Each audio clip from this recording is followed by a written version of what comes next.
tambahan dari baik. Baik, kita mulai. Acara ini mumpung waktu kita sudah lewat jam 2. Bismillahirrahmanirrahim. Beli soto di warungnya Pak Mamat. Soto dibeli untuk calon menantu. Salam tajim dan salam hormat. Assalamualaikum warahmatullahi wabarakatuh. Selamat siang, salam sejahtera bagi kita semua. Yang terhormat Bapak Muji Santosa selaku Direktur Training and Consulting, Bapak Ibu peserta Zoom pada hari ini, narasumber yang kami hormati Bapak Yudiansa, SPT MSI, Japung PBJ Kabupaten Musirawas, Sumatera Selatan. Baik Bapak Ibu, sebelum kita mulai, marilah kita mengucapkan puji dan syukur kehadirat Allah Subhanahu wa taala atas nikmat, rahmat dan kesehatan yang telah diberikan kepada kita semua, sehingga kita dapat berkumpul bersama di forum MSTC ini dalam rangka berdiskusi terkait dengan ilmu pengadaan barang dan jasa. Belajar ilmu tentang pengadaan dengan mengikuti setiap pelatihan, jangan menyerah dengan keadaan. Jalani hidup dengan keberkahan. Sebelum kita melanjutkan acara ini, kami ingin menyampaikan sedikit ketentuan terkait dengan pelaksanaan acara.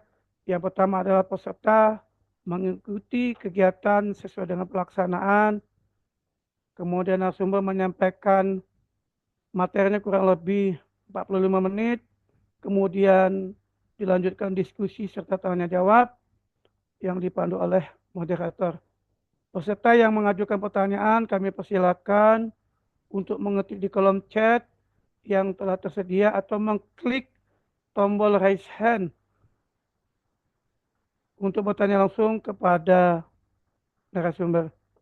Peserta diharapkan untuk dapat mengisi link daftar hadir atau postes yang akan dibagikan saat kegiatan berlangsung sebagai tanda bukti kehadiran dan penulisan nama di sertifikat. Peserta dimohon tenang dan untuk tidak mengganggu jalannya pelaksanaan kegiatan webinar ini. Hari ini kita akan membahas tentang menyusun HPS jasa lainnya hari Senin tanggal 11 November 2024 jam 2 sampai dengan selesai. Insya Allah sebentar lagi akan disampaikan oleh Pak Yudiansa selaku narasumber kita pada hari ini. Ke pasar buah membeli alpukat mampir sebentar membeli ikan sepat. Jadilah orang yang bermanfaat. Insya Allah berkah dan cuan yang didapat. Baik Bapak Ibu, untuk mempersingkat waktu kami persilakan Bapak Yudiansa selaku narasumber kita untuk menyampaikan materinya. Waktu dan tempat kami persilakan. Silakan Pak. Ya, Assalamualaikum warahmatullahi wabarakatuh. Waalaikumsalam warahmatullahi wabarakatuh. Alhamdulillah, Alhamdulillah wa syukurillah pada siang hari ini kita dapat berkumpul dalam eh, kelas online Muji Santoso Konsultan Training and Consulting. Pada kesempatan ini izinkan saya mencoba berbagi pengalaman dan menjadi narasumber atau sumber dari diskusi kita hari ini. Saya minta kita nanti kebanyaknya diskusi tentang HPS jasa lainnya. Nah, sebelum saya ke materi, ketika saya diminta ini, bulan November, akhir, dengan kondisi migrasi kita yang mungkin masih ada mengalami kendala, beberapa kendala, mungkin ini sangat berguna untuk bagi teman-teman atau bagi kami, bagi kita semua untuk tender dini, terutama APS jasa lainnya seperti pengadaan makan minum, jasa kebersihan, jasa keamanan. Nah, ini kan kalau biasa kita pakai, ada beberapa teman yang memilih pilihan dengan eh, pengadaan melalui e-katalog atau e-processing. Nah, mungkin saat ini kita siapkan juga kalau untuk melalui tender atau pengadaan langsung elektronik. Nah, mungkin ini kesempatan momen yang bagus. Saya mencoba, mungkin dalam materi saya, mungkin tidak terlalu banyak, tapi saya pinginnya kawan-kawan berbagi pengalaman, diskusi kita bagaimana menyusun HPS secara teknis. Tapi nanti ada dalam materi itu teknik menyusun HPS jasa lainnya. Tapi itu teori itu saya dapatkan dari apa? Dari teknik itu saya dapatkan dari teori, di mana saya sering ikut pelatihan dari eh, MTSC ini, MSTC ini. Kemudian juga saya baca beberapa dari narasumber atau beberapa materi-materi kawan-kawan di LKPP. Nah, jadi saya tumpahkanlah ide atau pikiran saya itu ke dalam materi ini. Eh, Penyusunan APS jasa lainnya, saya outline tulisan ini saya materi paparan ini ada 10. Yang pertama dari pengertian HPS. Harga perkiraan sendiri HPS adalah perkiraan harga barang jasa. Perkiraan harga barang jasa yang ditetapkan oleh PPK yang telah memperhitungkan biaya tidak langsung, keuntungan, dan pajak pertambahan nilai. Jadi kalau kalau kita berbicara HPS, itu adalah perkiraan harga. Harga ditetapkan oleh siapa? Oleh PPK. Memperhitungkan apa? Tiga, biaya tidak langsung, keuntungan, dan pajak pertambahan nilai. Kapan PPK menetapkan HPS? HPS ditetapkan itu serentak ketika melakukan persiapan pemilihan melalui penyedia itu serentak dengan spesifikasi teknis, kemudian menetapkan HPS juga, kemudian menetapkan rancangan kontrak. Kita nyusun HPS, dasarnya apa? Yang pasti spesifikasi teknis. Jadi hal yang tidak mungkin kalau belum menyusun spesifikasi teknis kalau bisa menetapkan HPS. Kemudian pengertian jasa lainnya. Jasa lainnya adalah jasa non-konsultansi atau jasa yang membutuhkan peralatan, metodologi khusus, dan atau keterampilan. Jadi jasa non-konsultasi atau jasa yang membutuhkan tiga. Pertama, membutuhkan peralatan, metodologi khusus, dan atau keterampilan. Dalam suatu sistem tata kelola yang dikenal luas dalam dunia usaha untuk menyelesaikan suatu pekerjaan. Jadi memahami jasa lainnya itu intinya tiga. Apa yang dibutuhkan dalam penyelesaian, dalam pelaksanaan jasa lainnya, membutuhkan peralatan, metodologi khusus, dan atau keterampilan. Nah, ini perlu saya bold di sini, saya tekankan. Inilah nanti di slide-slide selanjutnya kawan-kawan kita ketika kita nyusun teknik APS, ini kalimat pembuka ini, membutuhkan peralatan, metode khusus, atau keterampilan. Apa bentuk output jasa lainnya? Secara umum bentuknya ada dua. Yang pertama barang atau jasa, yang pertama barang atau jasa, yang kedua rangkaian kegiatan. Kalau barang atau jasa itu contoh jasa boga, catering service, itu barang atau jasa. Kemudian rangkaian kegiatan seperti EO, event organizer, atau beberapa kegiatan-kegiatan yang membutuhkan rangkaian-rangkaian kegiatan dalam melaksanakan kegiatan jasa lainnya tersebut. Selanjutnya, apa sih ketentuan HPS? Dalam Perpres 16, kalau tidak salah pasal 26, Perpres 16 ataupun sebagaimana diubah pada Perpres 12 tahun 2021. Yang pertama, HPS dihitung secara keahlian dan menggunakan data yang dapat dipertanggungjawabkan. Kemudian nilai HPS bersifat tidak rahasia, tapi rincian HPS bersifat rahasia. Kemudian HPS tidak menjadi dasar perhitungan kerugian negara. HPS tidak menjadi dasar perhitungan besaran kerugian negara. Tapi hati-hati, salah menyusun HPS menyebabkan potensi kerugian negara. Kemudian penetapan HPS paling lama 28 hari kerja. 28 hari kerja, dan ini juga kita masukkan dalam review bagi kawan-kawan Pokja dalam mereview HPS. Itu untuk pemasukan penawaran pasca kualifikasi dan untuk pemasukan dokumen kualifikasi dalam pemilihan dengan prakualifikasi atau biasanya seleksi. HPS dikecualikan untuk pagu anggaran paling banyak 10 juta, effort sourcing, dan pekerjaan terintegrasi. Apa kegunaan APS? Secara umum, yang paling saya hafal ini kegunaan APS ini harus kita hafal, apalagi kawan-kawan Pokja ini. Itu yang pertama, dasar menetapkan batas tertinggi penawaran yang sah dalam pekerjaan barang, pekerjaan, konstruksi atau jasa lainnya. Jadi menetapkan batas tertinggi. Kalau melewati batas tertinggi penawarannya, yang pasti kalau bagi kawan-kawan Pokja itu biasanya harusnya gugur. Kemudian menilai kewajaran harga penawaran dan atau kewajaran harga satuan. Ini untuk penilaian kewajaran harga secara total untuk penawaran yang kurang dari 80% dan atau kewajaran harga satuan biasanya untuk harga timpang di atas 110%. Yang ketiga, dasar untuk menetapkan besaran jaminan pelaksanaan bagi penawaran yang nilainya lebih rendah, kurang dari 80% dari nilai HPS. Nah, tiga hal ini yang biasa kita temukan atau kita hadapi dalam waktu sehari-hari dalam pekerjaan, terutama kawan-kawan Pokja.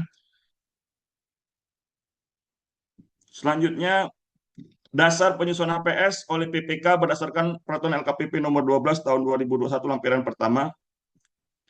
Itu yang pertama, hasil perkiraan. Dasar menyusun HPS adalah hasil perkiraan biaya atau RAB yang telah disusun pada tahap perencanaan.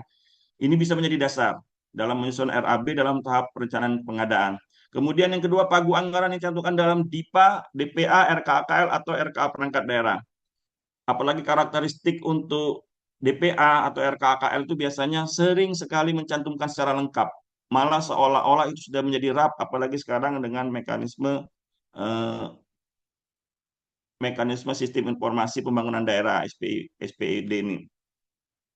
Nah, yang ketiga, hasil review perkiraan biaya atau RAB yang telah memperhitungkan biaya tidak langsung, keuntungan, dan PPN.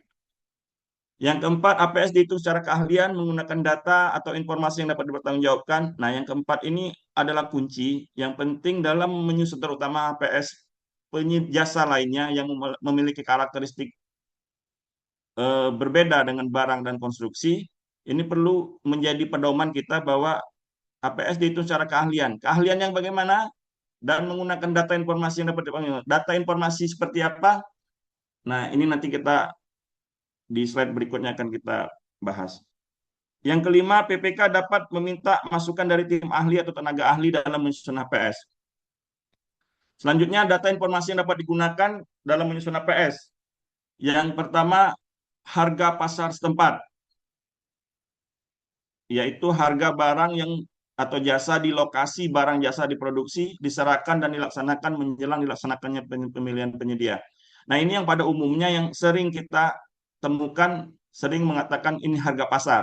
Harga pasar. Nah, ini yang maksud dengan harga pasar itu menjelang dilaksanakannya pemilihan penyedia. Bukan waktu kita menyusun anggaran tahun sebelumnya atau akhir tahun sebelumnya atau awal tahun berjalan. Kemudian informasi biaya atau harga satuan yang dipublikasikan secara resmi oleh pemerintah. Tapi ada juga yang ketiga, informasi harga yang dikeluarkan oleh pabrikan atau distributor atau agen atau pelaku usaha. Yang keempat, inflasi tahun sebelumnya, suku bunga pinjaman tahun berjalan atau kurs tengah valuta asing terhadap rupiah di Bank Indonesia. Yang terakhir, yang kelima, di slide ini informasi biaya atau harga satuan dipublikasikan secara resmi oleh asosiasi. Beda, yang pertama tadi itu ada daftar harga, yang nomor 3 tadi daftar harga, yang kelima ini informasi biaya yang dikeluarkan secara resmi oleh asosiasi.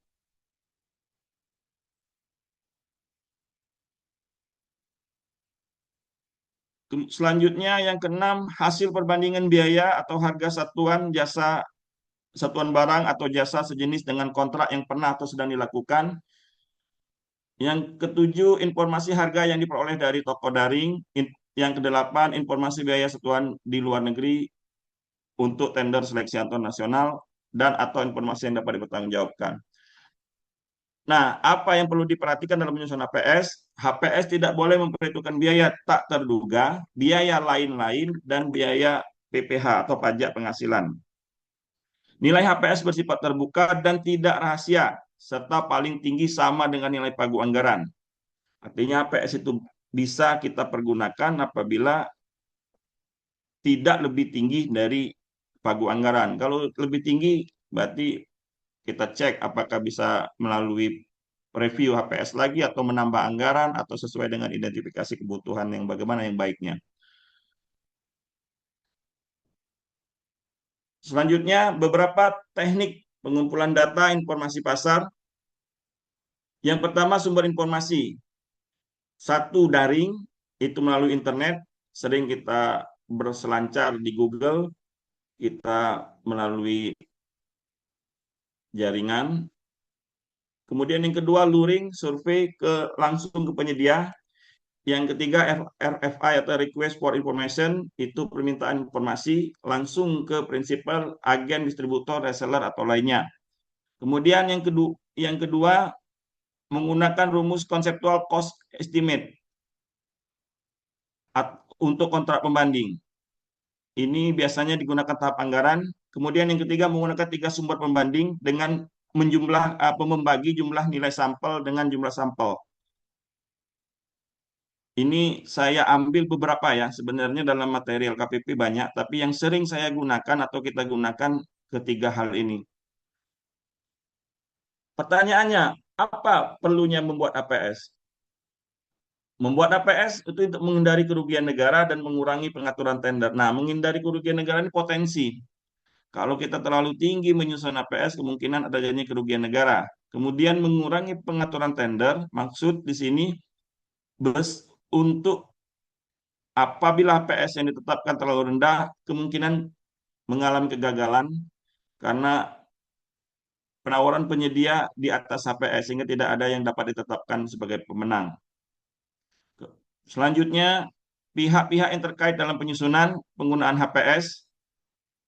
Yang pertama, pengguna anggaran atau KPA menetapkan besarnya HPS apabila PPK tidak menyetujui usulan perubahan HPS yang dilakukan oleh Pokja.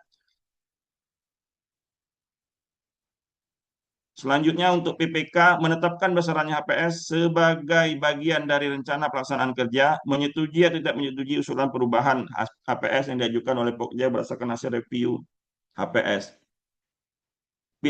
Selanjutnya pihak yang terkait dalam penyusunan adalah Pokja, kelompok kerja unit layanan pengadaan atau Pokja UKBBJ, unit kerja. Yang pertama mereview atas HPS terhadap persiapan, menetapkan besar jaminan pelaksanaan, menetapkan besarnya jaminan sanggah banding. Yang keempat, mengumumkan nilai total HPS. Yang kelima, mengajukan usulan perubah HPS kepada PPK. Yang keenam, menyampaikan keberatan kepada PA apabila PPK tidak menyetujui usulan perubahan HPS. Yang ketujuh, menggunakan HPS sebagai dasar menetapkan penawaran yang sah pada tahap evaluasi harga. Yang kedelapan, menggunakan HPS sebagai dasar menetapkan besarnya jaminan pelaksanaan. Yang kesembilan, menggunakan HPS dan rinciannya sebagai acuan dalam negosiasi pada metode penunjukan langsung. 10. Menggunakan HPS dan rinciannya sebagai acuan dalam negosiasi pada pemilihan jasa konsultasi. Pejabat pengadaan. Pejabat pengadaan mengumumkan nilai HPS pada undangan pengadaan langsung, menggunakan HPS sebagai dasar penetapan penawaran yang sah, menggunakan HPS dan rinciannya sebagai acuan dalam negosiasi pada metode pengadaan langsung. Untuk penyedia barang atau jasa, menggunakan HPS sebagai acuan dalam mengajukan penawaran. Nah, ini materi selanjutnya itu teknik penyusunan HPS jasa lainnya. Dalam menyusun HPS jasa lainnya, pengalaman saya, kita harus memahami dulu komponen biaya. Komponen biaya yang kira-kira apa yang kita butuhkan sesuai dengan ruang lingkup pekerjaan. Ini penting supaya tidak ada terlewat dan dalam setiap tahapan penyusunan itu rinci. Sehingga tidak ada yang lewat dan ada yang double count atau dua kali hitung. Nah, ini dalam rangka kita mencegah beberapa kenaikan harga yang di luar perkiraan karena kesalahan kita dalam menyusun. Komponen pertama, upah tenaga kerja. Upah tenaga kerja biasanya kita mengambil dari upah minimum kabupaten atau upah minimum regional yang biasa kita gunakan. Kemudian penggunaan bahan atau material atau peralatan. Yang ketiga, keuntungan dan biaya overhead cost atau keuntungan ini jasa manajemen, biasanya jasa manajemen. Yang keempat, transportasi. Yang kelima, biaya lain berdasarkan jenis. Selanjutnya, teknik yang apa yang kita butuhkan untuk melakukan teknik penyusunan ini. Yang kedua itu pencantuman keuntungan dalam jasa lainnya. Yang pertama, jangan double keuntungan. Yang kedua, jangan tidak ada keuntungan. Yang ketiga, bisa dibuat item tersendiri. Nah, ini sering kita temukan pertanyaan-pertanyaan di WA grup kita. Ternyata ketiga hal ini penting dalam menyusun teknik penyusunan APS. Makanya saya masukkan di sini. Kita dalam rangka mengingatkan kita untuk lebih teliti atau mengurangi kesalahan-kesalahan yang tidak dapat yang mengurangi kesalahan dalam rangka mendapatkan harga yang kompetitif. Selanjutnya dari yang ketiga, yang pertama tadi komponen apa komponen yang perlu kita kita apa yang perlu kita jadikan eh, masukan dalam menghitung. Kemudian yang kedua, dalam mencantumkan keuntungan jangan double, jangan tidak ada keuntungan dan bisa di item tersendiri. Nah, ini sudah dua. Kalau dua ini kita praktekkan nanti di slide selanjutnya, ini perlu diingat dan perlu menjadi catatan untuk kita lebih fokus dalam menghitung ini.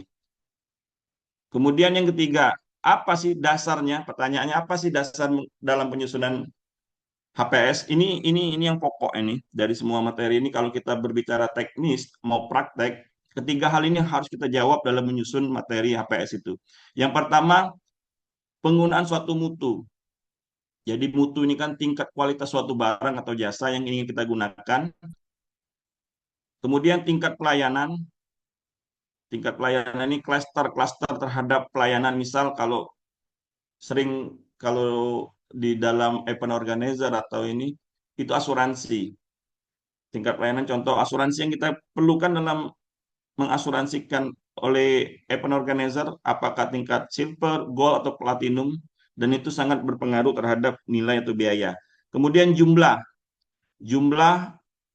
orang atau jumlah barang yang dibutuhkan dalam suatu proses pelaksanaan kegiatan HPS jasa lainnya ini atau menyusun HPS jasa lainnya ini. Kemudian waktu ini menyangkut juga berapa lama waktu pelaksanaan. Kalau untuk untuk outsourcing jasa kebersihan, satpam, itu biasanya memakan waktu yang lama, 12 bulan. Tapi kalau untuk event organizer yang seperti wawasan kebangsaan di Paskibraka, kemudian beberapa kegiatan misalnya diskusi atau debat kemarin Bupati atau Wakil Bupati itu di KPU biasanya melaksanakan, atau beberapa acara event organizer lainnya, itu kita harus benar-benar tahu waktu yang digunakan dan tahapan-tahapan dalam waktu itu. Mengapa ini perlu? Ketiga hal ini supaya kita dalam menyusun APS jasa lainnya tidak bias. Jadi memang kita semaksimal mungkin mendetailkan mata-mata anggaran itu berdasarkan ketiga hal ini. Dasar-dasar ketiga hal ini, bagaimana kita dalam menghitung ketiga hal ini dipengaruhi oleh apa? Pertanyaannya itu di poin keempat, pendekatan output jasa lainnya. Ini saya bilang sebelumnya di slide sebelumnya. Ini kunci. Pertama, output jasa atau barang. Apa yang kita gunakan di poin 5? Kita dalam menentukan tahapan-tahapan itu dalam menghitung nilai HPS itu untuk output jasa atau barang yang paling menentukan adalah spesifikasi. Tapi kalau untuk rangkaian kegiatan seperti event organizer atau jasa lainnya yang membutuhkan waktu lama, itu kita memperhatikan harga satuan tiap tahapan kegiatan berdasarkan dengan memperhatikan spesifikasi barang, sumber daya yang digunakan atau jasa. seperti internet, pemasangan jaringan internet.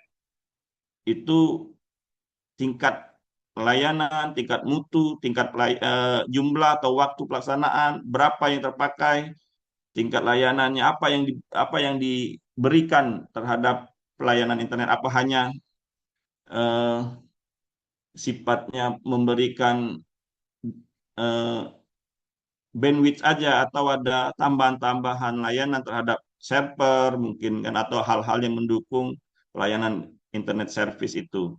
Nah, ini juga berbeda setiap layanan-layanan yang kita pakai. Kemudian dalam menyusun, misal untuk event organizer yang membutuhkan rangkaian kegiatan, juga kita harus memperhatikan apa barang yang diberikan. Kemudian berapa sumber daya manusia yang terlibat di situ, siapa pesertanya, berapa pesertanya. Kemudian jasa apa yang diberikan pelayanan terhadap peserta-peserta event organizer. Ini perlu. Jadi dari sekian slide ini, tiga hal inilah yang akan menjadi pokok kita membuat kertas kerja penyusunan HPS ini, yang merupakan dasar bagi kawan-kawan PPK dalam eh, memberikan untuk dokumen persiapan pemilihan kepada pokja pemilihan. Nah, jadi saya ulangi lagi untuk khusus yang materi dalam slide ini, itu yang pertama, dasar penggunaan menyusun APS itu ada tiga. Bagaimana penggunaan mutu, bagaimana dengan tingkat pelayanan, dan bagaimana penggunaan jumlah barang atau orang atau waktu yang dibutuhkan. Ini selalu dalam menyusun kita selalu mempertanyakan itu nanti dalam kertas kerja, tiga hal ini. Kemudian bagaimana pendekatannya? Ini jasa atau barang? Atau ini rangkaian kegiatan? Kalau jasa atau barang, kita hanya memperhatikan spesifikasi yang kita butuhkan berdasarkan dasar-dasar yang tiga hal tadi. Kalau rangkaian kegiatan tidak hanya spesifikasi, tapi setiap tahapan-tahapan kegiatan secara detail, sampai dari awal persiapan sampai penyelesaian. Nah, ini dalam teknik penyusunan HPS jasa lainnya. Selanjutnya, ini contoh saya dapatkan dari SERA Kemenkeu tahun 2004 untuk pengadaan 32 orang di suatu kantor di Kabupaten Bogor untuk jasa kebersihan, kebersihan atau pramubakti, kebersihan pengemudi dan pramubakti. Nah, sebagaimana yang saya utarakan sebelumnya tadi, apa sih komponen-komponen yang perlu kita dalam menyusun APS jasa lainnya dalam suatu pekerjaan ini? Yang pertama, kita mengetahui komponen. Untuk komponen jasa outsourcing eh, pramubakti, pengemudi dan petugas kebersihan ini, yang pertama adalah upah per bulan atau biaya tenaga kerja. Jadi komponen upah ini kita hitung berdasarkan apa? Berdasarkan nilai upah minimum kabupaten. Di sini saya dicontohkan dalam sumber SERA tersebut adalah Kabupaten Bogor sebesar Rp4.217.206. Kemudian pembayaran kewajiban iuran atau premi jaminan kesehatan dan jaminan ketenagakerjaan yang harus dibayar oleh pemberi kerja sebesar 10,24%. Sehingga biaya personil yang dibutuhkan adalah pemberi kerja akan membayar 32 personil sebesar 4.217 ditambah 10% dari 24 tadi sebesar 431 dikali 32 dengan total 148.769.000 per bulan. Kemudian untuk selanjutnya kita perhitungkan, kita tambahkan karena ini ada kemarin itu di situ awal Januari sampai Maret 10% perubahan dan PPN 11% itu bulan April dan sampai dengan Desember. Nah, untuk tahun 2025 seolah sudah ditetapkan 2012 nanti kawan-kawan yang ingin menyusun PPN HPS jasa lainnya menggunakan PPN 12%. Jadi Total untuk pramubakti sebanyak 32 orang ditambah dari gaji pokok sampai jaminan-jaminan sebesar 10 itu adalah 148,763 juta ditambahkan dengan koordinator atau pengawas dengan melebihkan tunjangan jabatan sehingga nilai total sub biaya tersebut adalah 153.969 dikalikan 12 dalam 1 tahun terhitung 1,847 miliar.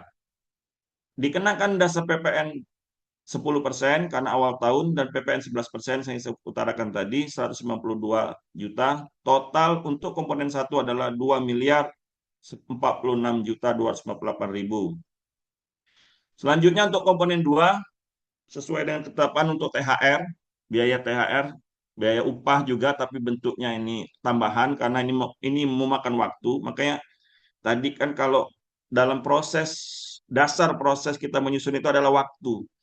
Nah, ketika kita menggunakan jasa, waktu, upah, apakah upah itu masuk dalam komponen apa harus dibayar tunjangan hari raya, maka kita masukkan tunjangan hari raya. Tunjangan hari raya sebesar 155 juta dengan 1 bulan gaji pokok dari 33 orang, ditambahkan PPN 11% karena hari raya sudah melewati bulan 3 waktu itu. Kemudian komponen ketiga, ini komponen peralatan dan perlengkapan kerja,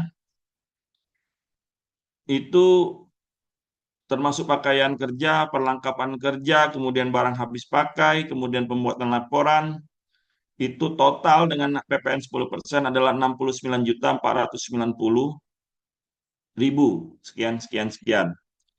Kemudian komponen keempat, jasa manajemen 10%. Nah ini itu diambil dengan, ini kunci, bahwa yang kita jadikan patokan dalam upah dan THR itu adalah nilai sebelum pajak. Jadi jangan nilai setelah pajak. Berarti kalau pajak, berarti pajak menjadi keuntungan. Itu hal yang tidak boleh. Karena yang kita hitung nanti adalah jasa upah THR sebelum pajak di kolom 2. Kemudian kita tambahkan jasa manajemen sebelum pajak.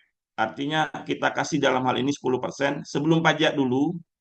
Nanti baru setelah itu kita kasih pajak. Jadi jasa manajemen setelah pajak senilai 220 juta 128 ribu. Nah ini perlu supaya saya mengingatkan ke kawan-kawan atau saya juga sendiri atau ke kawan-kawan yang akan menyusun HPS nanti, jangan menghitung jasa manajemen dengan nilai yang setelah kenakan pajak. Nilai sebelum, contoh nilai, jangan dikenakan nilai yang setelah pajak itu di angka misal 152 juta misal yang sudah dikenakan pajak, tetapi hitunglah nilai sebelum pajak dari total angka sebelum pajak. Jadi ini ngapa saya perlu ingatkan, karena saya juga kemarin hampir juga lolos di sini, setelah saya preview lagi, untung saya ingat dan dapat contoh ini juga. Akhirnya memang ini kadang kita lengah di permasalahan pajak. Akhirnya ada kelebihan hitungan untuk nilai keuntungan manajemen fee. Jadi dari keempat komponen tersebut, komponen upah, THR, komponen yang ketiga komponen barang atau perlengkapan kerja, yang keempat komponen jasa manajemen, itu kita jumlahkan setotal 2 miliar 490 juta. Jadi kalau dibagi 12 itu 207 juta 575.000 per bulan. Dengan pagu anggaran 2,5, di mana pagu lebih besar dari HPS, maka dapat disimpulkan bahwa nilai pagu anggaran lebih besar dari HPS dan penyusunan penghitungan HPS layak dan ideal untuk dilanjutkan. Jadi kita perlu bagi per 12 per bulan dengan kondisi kantor dengan membutuhkan tenaga kerja 33 orang, saya kira per bulan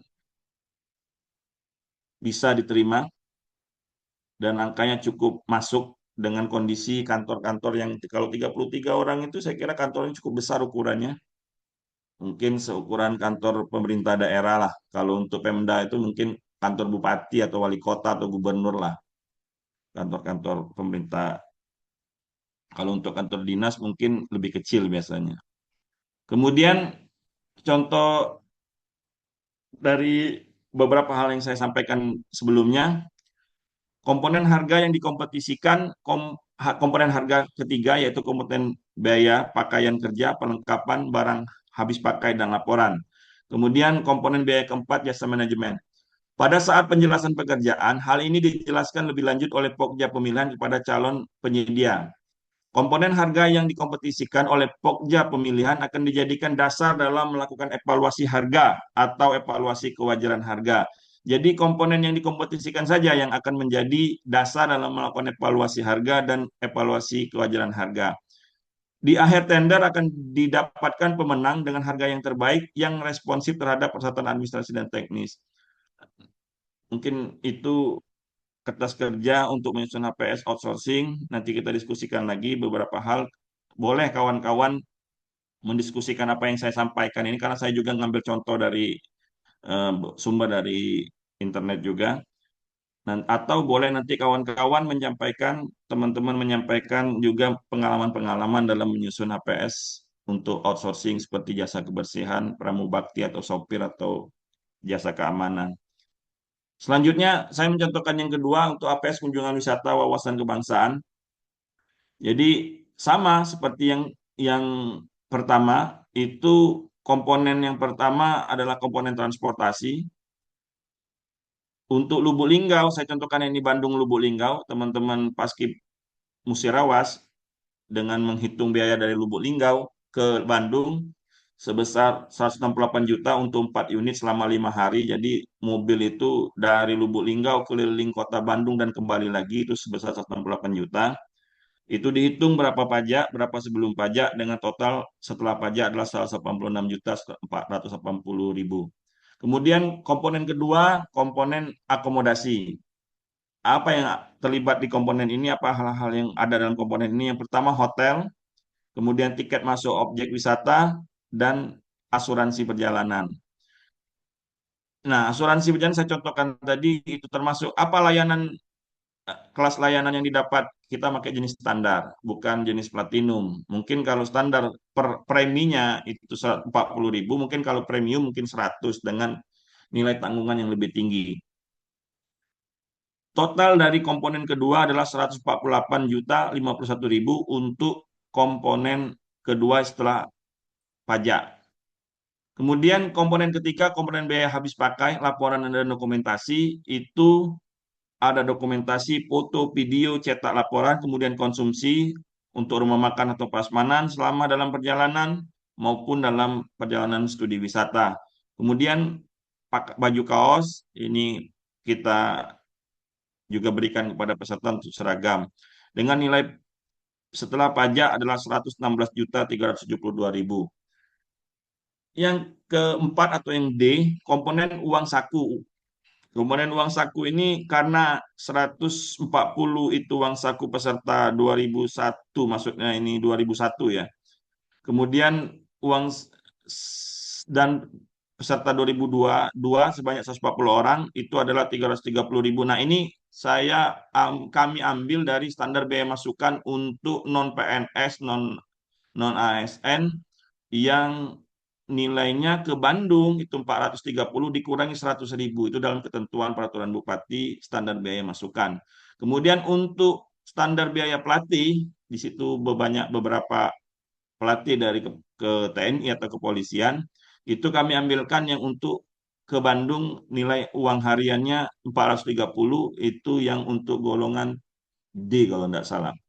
Sebesar 111.800 ditotal dengan uang saku peserta sebesar 231 juta, total sebelum pajak adalah 342 juta 800 dengan total setelah pajak 380.508 ribu. Kemudian biaya jasa manajemen itu kita hitung 10%. Itu seperti kita menghitung komponen D untuk uang saku sebelum pajak dan komponen B 10% untuk akomodasi sebelum pajak. Kemudian juga komponen E jumlah untuk komponen E setelah pajak jumlah 1 dan 2 186 juta, total HPS Untuk komponen D ada untuk jumlah biaya jasa manajemen sebesar 186.102.000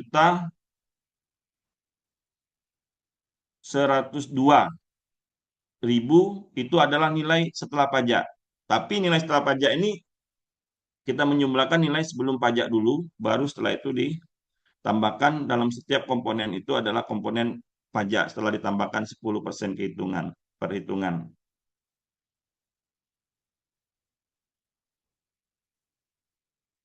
Apa komponen yang dikompetisikan dalam menyusun kunjungan wisata wawasan kebangsaan ini?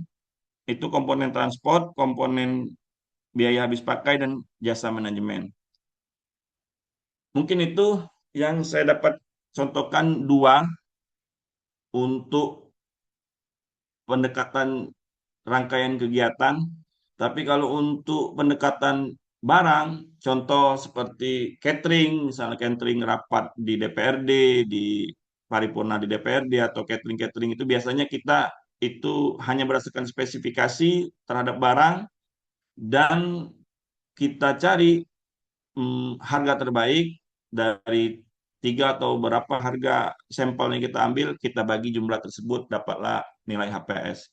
Mungkin itu kalau untuk contoh yang jasa atau barang yang tidak memerlukan suatu rangkaian kegiatan.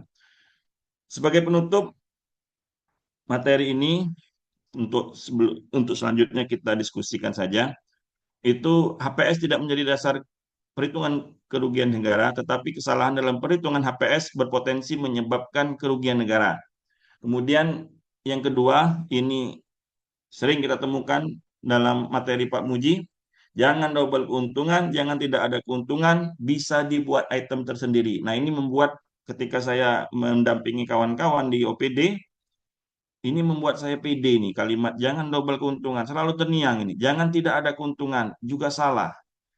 Dan bisa dibuat item tersendiri untuk jasa lainnya. Itu Markidis, mari kita diskusi. Mohon maaf dan terima kasih. Saya balas pantun dari moderator. Ayam jantan, ayam betino. Cukup sekian, terima kasih galo-galo. Mungkin itu saya kembalikan ke moderator. Baik, terima kasih Pak Yudiansah, narasumber kita yang sudah menyampaikan materinya. Waktunya sangat tepat sekali, tidak lebih tidak kurang 45 menit. Memang hebat. Wong Gito, Wong Galo. Baik, Bapak Ibu, niat hati ke kota Surabaya membawa oleh-oleh daun kecambah. Mari kita berdiskusi dan bertanya. Semoga menambah, semoga ilmu kita bertambah. Baik, Bapak Ibu, untuk selanjutnya kita lanjut ke acara atau materi tanya jawab. Kami persilakan peserta Zoom hari ini yang ingin mengajukan pertanyaan, kami silakan ketik di kolom chat yang sudah tersedia atau raise hand ingin bertanya langsung kepada narasumber. Baik Bapak Ibu, Pak narasumber, memang materi kita ini terkait dengan jasa lainnya cukup menarik sekali Pak. Baik, ini sudah ada yang mengajukan raise hand. Mungkin sebagai, kita lanjut saja Pak ya, Pak Yudi ya. Ya, monggo-monggo. Baik, kami persilakan Bapak Andreas Simomora yang ingin bertanya langsung. Untuk mic-nya mohon di-unmute. Waktu kami persilakan. Pak Andreas, silakan Pak.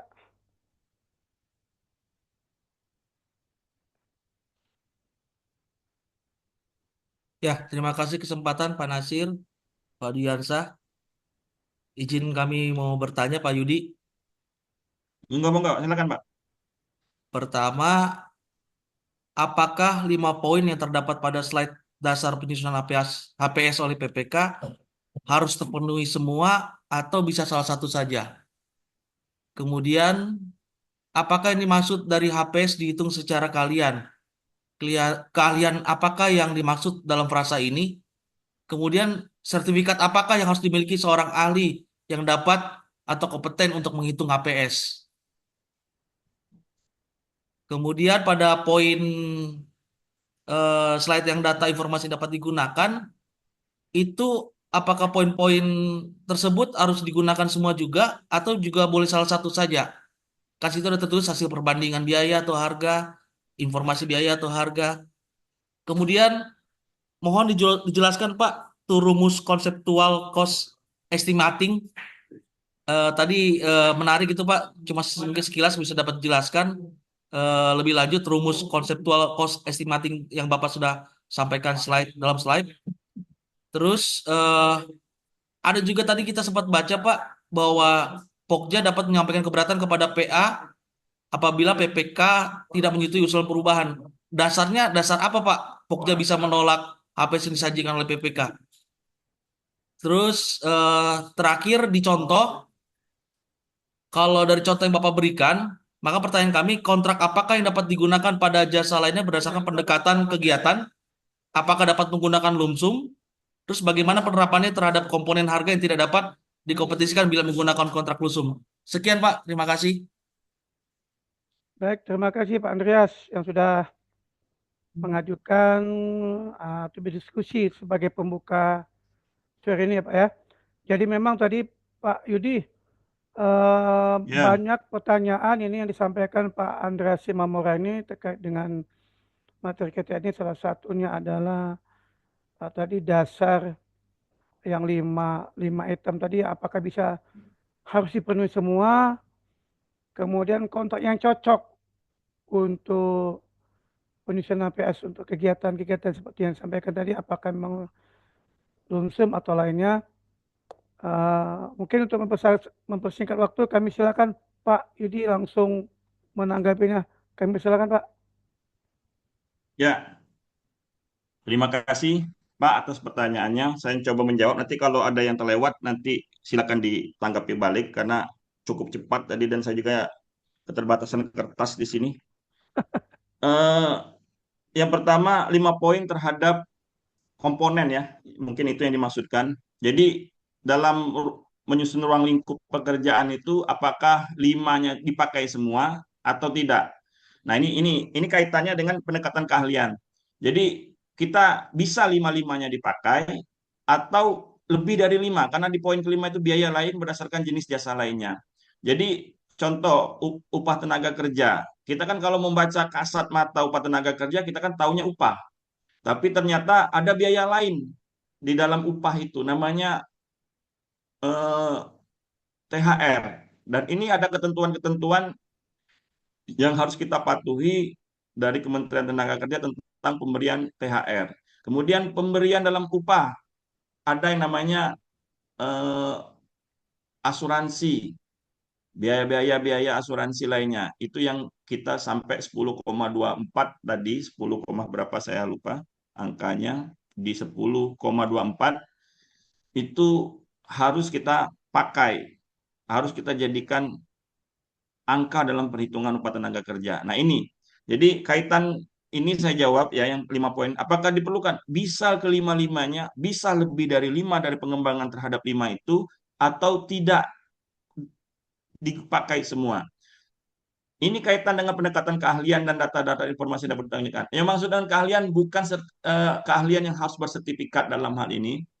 Ini keahlian dalam hal kita menghitung, mencari info sebanyak-banyaknya. Jadi ini kan tugas PPK. Jadi PPK itu secara keahlian juga bersertifikat dan diakui, tetapi dalam pelaksanaan praktisnya juga kawan-kawan PPK, termasuk kawan-kawan Pokja yang sering mendampingi, atau eh, untuk pengguna anggaran atau KPA yang ditunjuk, kita harus memahami yang dimaksud dengan cara menghitung keahlian. Jadi gimana kita mau disebut dengan penghitungan keahlian? Kita harus benar-benar membreakdown setiap komponen-komponen yang mendukung terhadap penghitungan terhadap ruang lingkup pekerjaan. Kemudian data atau informasi yang dapat dipertanggungjawabkan. Data seperti mana? Seperti yang saya sampaikan tadi di slide sebelumnya. Bisa data-data dari eh, asosiasi, dari internet, dari istilahnya daring, atau dari pelaku usaha. Kita minta request for information. Boleh kita pakai. Jadi yang dimaksud keahlian di sini bukan harus ahli. Saya ada, mungkin nanti saya tidak tahu kalau di LKPP nanti ada memang benar-benar fokus terhadap penyusunan APS, ahli APS. Nah, mungkin tidak seperti itu. Mungkin yang saya maksudkan di sini pendekatan kalian memang kita benar-benar menggunakan segala sumber daya atau informasi dalam rangka membreakdown semua ruang lingkup pekerjaan yang akan menjadi dasar perhitungan biaya. Kemudian sertifikat apa tadi saya jawab, kalau untuk menyusun APS cukup sertifikat PPK, bisa didampingi oleh kawan-kawan Pokja. Kemudian yang poin-poin saya lupa, nanti tolong dijelaskan. Kemudian kontrak, pendekatan kontrak. Jadi kalau kontrak dalam menyusun APS pendekatannya tidak, kita menentukan kontrak itu bukan karena HPS tapi karena bentuk kegiatan.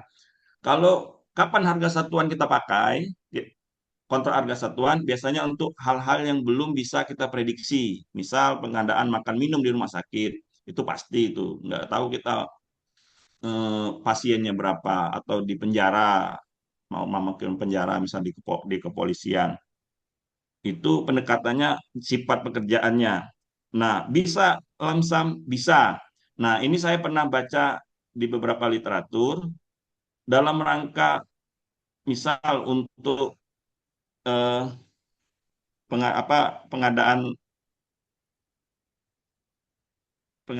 jasa wawasan kebangsaan itu bisa lamsam. Jadi kalau lamsam kita tadi kan saya bisa menghitung per orangnya. Nah, ini perlu diskusi lebih lanjut ke beberapa sahabat atau teman-teman yang lainnya. Saya contohkan di sini. Ini untuk wawasan kebangsaan itu dengan total semua komponen sebesar 1.017.000.000 itu dibagi 149 orang tadi, dibagi 192, sorry, itu sebesar 5.299. Nah, ini yang kita boleh berdasarkan outputnya. Yang penting satu orang berangkat loh 529 dan terpenuhi. Itu biasanya sifat-sifat kontrak lamsam. Tapi kalau untuk harga satuan, kita harus detil persatuan harganya, nanti bayarnya per bulan sesuai dengan jumlah volume yang tersedia. Kemudian apa ya? Mungkin itu ya, nanti silakan ditanggapi dulu. Mungkin ada teman-teman yang bisa menjelaskan, atau tanggapi dulu dari moderator atau yang dari Pak siapa yang nanya tadi. Nanti saya tambahkan karena tadi terlalu cepat dan saya agak kurang ini di sini, kurang fasilitas. Silakan Pak moderator, saya kembalikan dulu apa yang kira-kira yang belum ter, ter apa tercover dari pertanyaan tersebut, belum saya ini. Baik, terima kasih Pak. Jadi memang pertanyaan tadi cukup banyak juga Pak. Saya juga tak terkejar juga. Pak Andreas mungkin masih aktif, masih di unmute. Silakan Pak. Ya, Tadi sudah dijelaskan, kalau tidak salah 3 poin sudah dijelaskan, tinggal 2 poin lagi Pak. siap. Mungkin bisa nanggapin. Oh, yang kontrak tadi ya, Silakan Pak. perhitungan kontrak Ya, ya. ya Perhitungan pertama Apa kontrak. tuh lagi apa Pak? konseptual cost estimating, kedua Ya, dasar Pokja menolak Pokja oh menolak penolakan. menolak Oh, usulan oh, perubahan oh, APS oke oke kepada pihak. Terima kasih. oke oke oke. Berarti dua Ya, lagi Pak ya. ya saya jelaskan ya. Dasar Jadi penolakan. untuk kontrak dulu ya, Itu dia. Lihat nggak itu, konseptual Pak? cost estimate. Nah, jadi ini saya ambil terus terang, saya jujur, saya baru juga membaca. Saya ambil materi ini dari LKPP, dari materi LKPP dan beberapa materi teman-teman yang senior. Jadi ini dalam rangka kita mengumpulkan data dan untuk konseptual cost estimate ini Itu biasanya digunakan untuk tahapan anggaran dengan menghitung perkiraan proyeksi harga barang atau satuan unit cost itu sama dengan satuan barang terendah dari kontrak sejenis yang ada dan sudah diserah terimakan, ditambah 4 kali satuan barang rata-rata dari kontrak sejenis yang telah ada, dan ditambahkan dengan satuan barang kontrak dari sejenis yang ada setelah dan sudah diterimakan dibagi 6.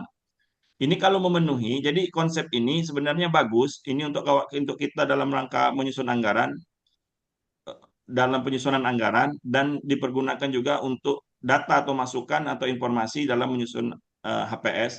Jadi kita tahu berapa kos tertinggi atau kontrak sejenis yang tertinggi, kemudian rata-rata, kemudian paling rendah. Nah, ini apa manfaatnya? Jadi kita dalam contoh ini untuk negosiasi HPS, kita kalau sudah ada pegangan berapa sih unit cost tertinggi terhadap pekerjaan tersebut, berapa sih unit cost tertinggi dari apa terendah dari pekerjaan tersebut. Jadi kita tahu ketika kita dapat kita gunakan manfaatnya dalam negosiasi, negosiasi terhadap dengan penyedia. Nah, ini juga saya baru, kalau biasanya kalau saya waktu saya masih di perencanaan, saya menggunakan kontrak sih. Tapi kontrak itu paling 2 atau 3 kontrak. Oh, ini harganya. Tapi saya belum tahu waktu itu kalau ada rumus dibagi 6. Jadi kita memang benar-benar untuk mencari angka yang istilahnya pendekatannya yang benar-benar mendapatkan nilai tera yang paling maksimal. Jadi di situ kita ditambahkan 4 kali harga rata-rata dibagi 6. Jadi A-nya itu 1, yang C-nya 1, yang harga rata-ratanya B itu 4, kita bagikan 6. Nah, mungkin itu saya juga nanti silakan teman-teman yang Pak Muji atau yang lain bisa membantu dalam menjelaskan ini. Tapi saya tertarik, ini saya ambil contoh sebagai contoh. Karena saya sering menggunakan kontrak-kontrak, mana kontrak-kontrak tahun kemarin, tapi saya tidak seperti ini, belum menggunakan rumus untuk proyeksi ini, untuk unit cost proyeksi ini.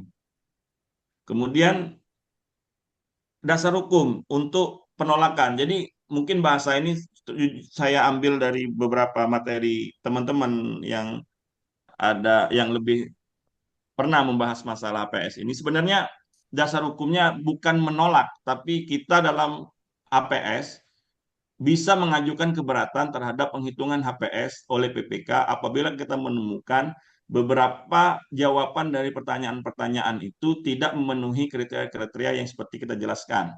Contoh, kita minta penyusunan sumber harga pasar itu 28 hari sesuai ketentuan. Tapi ketika kita mendapatkan HPS itu dari PPK itu sudah 2 bulan yang lalu.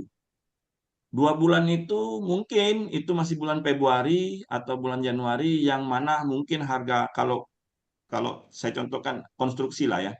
Sebelumnya mungkin harga pasar dari semen, dari pasir atau batu mungkin masih belum naik.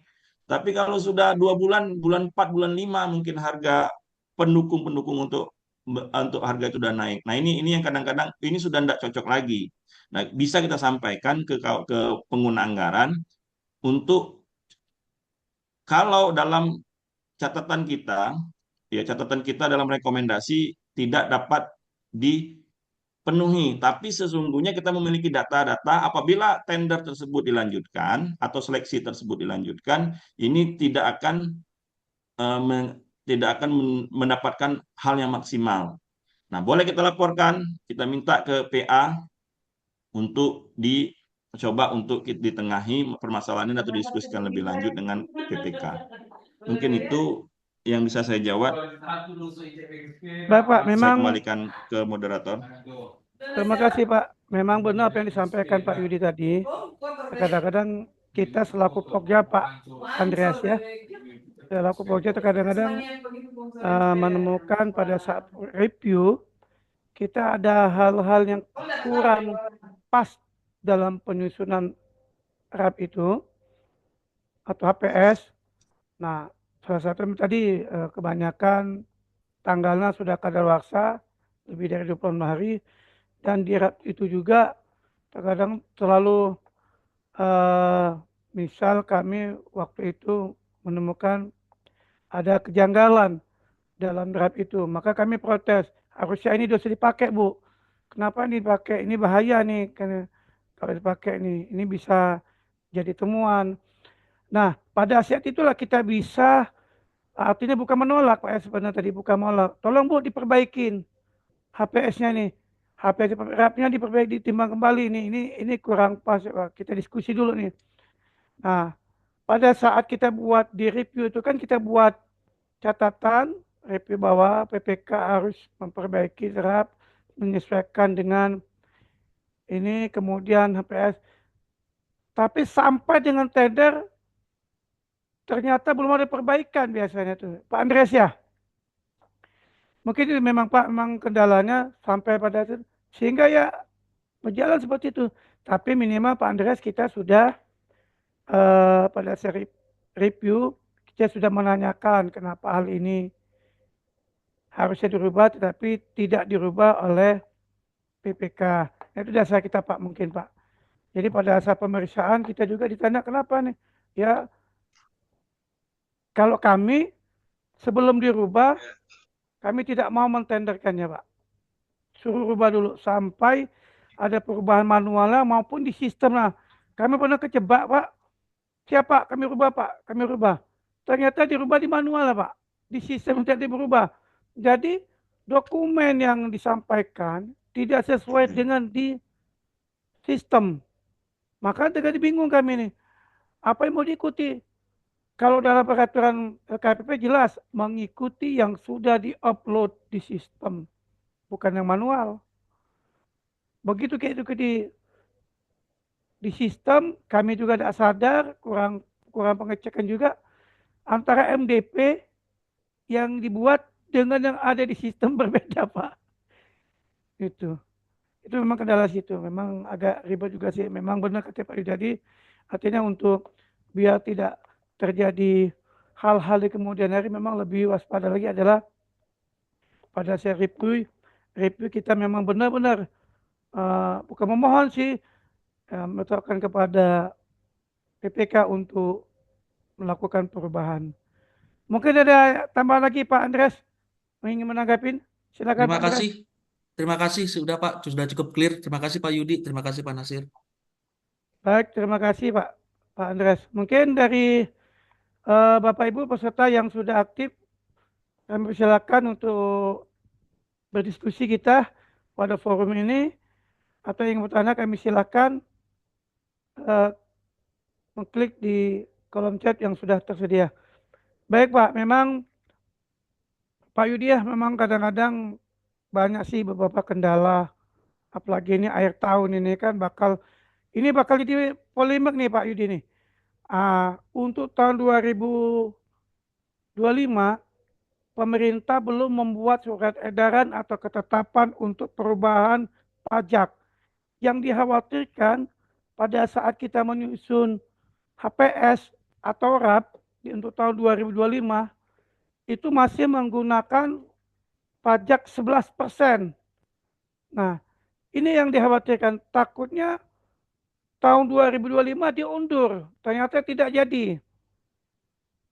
Atau kalau misalnya masih nyusun 11%, tiba-tiba di bulan Januari keluar surat edaran 12%, nah RAP itu harus dirubah, HPS juga harus berubah tuh, berubah pajaknya.